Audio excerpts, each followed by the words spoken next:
5 seconds to go.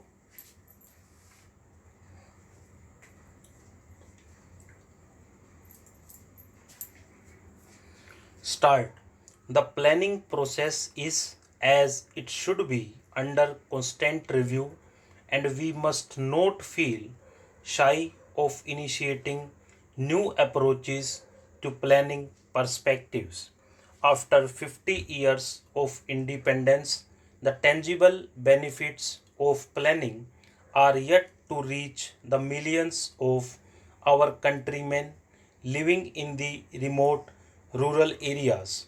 The quality of life presently available to the economically weaker and vulnerable sections of our society, among whom are the scheduled castes and scheduled tribes, needs to be improved without delay. The end result of planning should be monitored and evaluated so as to ensure that there is a noticeable shift in emphasis from the urban to the rural areas and from the better off sections of society to those unfortunate brethren who constitute a silent majority. Only then can we take pride and our planning effort has been realistic and worthwhile. Any effort in the direction I have indicated cannot possibly be fruitful unless the administration which is to implement these socio-economic programs is in tune with the underlying spirit of this planning exercise and responds with sympathy, understanding, and a sense of urgency to the tasks given to it. Only then will the needs of the common man, particularly of the economically weaker and more vulnerable sections of society in the remote rural areas, come nearer solution. After 50 years of independence, inadequate housing, communications, health, and medical care and essential commodities at reasonable prices continue to be beyond the reach of the millions of our countrymen. We need to search our hearts to locate immediate and long term shortfalls in reaching the benefits of planning to the grassroots of our society. Our planners are now engaged in putting a realistic result oriented rural bias into our plans for socio-economic development. The recent announcement with regard to the industrial policy with emphasis on the employment oriented small scale industries and the extension of credit facilities to such industries and to small farmers in the agricultural sector is welcome. This is an area where the governors of states could use their good offices at all levels to advise, encourage, and caution those engaged in this gigantic nation building exercise. Our youth are the trustees of posterity and the institutions where we seek to impart to them the values of life and our cultural heritage apart from fitting them out for more mundane duties and responsibilities in later life. Our planners are thinking in terms of providing increased employment opportunities and to tackle the question of both existing unemployment and underemployment in all walks of life. This is a Herculean task. We must therefore, at the national level, evolve a consensus as to what employment opportunities can be created and what would be the contribution of such an exercise for the national welfare.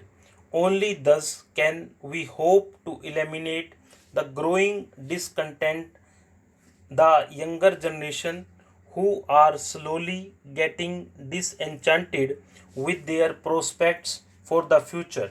I have every hope that we in this country will go in for mass programs of self employment so that our youth will learn to seek opportunities for gainful self employment and thus relieve the pressure in traditional occupations like government service, etc. Our resources are not unlimited, and it is necessary for us to implement urgently a program of austerity and economy wherever possible, eliminate wasteful expenditure, and thus ensure that the maximum benefit is derived out of every rupee of revenue earned. There are, of course, traditionally prescribed methods and practices for dealing with these problems, but in all such matters which ultimately tend to become routine and mechanical, example is better than precept, and there needs to be an awakening of individual conscience if at all we are to achieve the highest standards of moral rectitude and honesty in national life. I have been concerned for some time with our inability to control the price line even in respect of essential commodities, without which life for the common man can become an unbearable burden. Apart from punitive action, it is necessary to enlist the goodwill and cooperation of all sections of society and all those engaged in the production and distribution process to ensure that there is not only the fear of law but also moral restraint which places an obligation on all those of us who can help to reduce the scarcity of essential commodities and control their prices. I would particularly refer to lavish expenditure and show of extravagance among certain sections of our society which, in the circumstances of today, have no place in our way of life. The family planning program has unfortunately in the recent past acquired a poor reputation not because the program is in itself objectionable but because some of the methods adopted to force the pace have been unethical. Our population growth is, to say the least, alarming, and try as we may, our resources cannot match this increasing pressure of population unless we concisely recognize individually and severally the need to restrict our population growth, which will destroy us. Stop.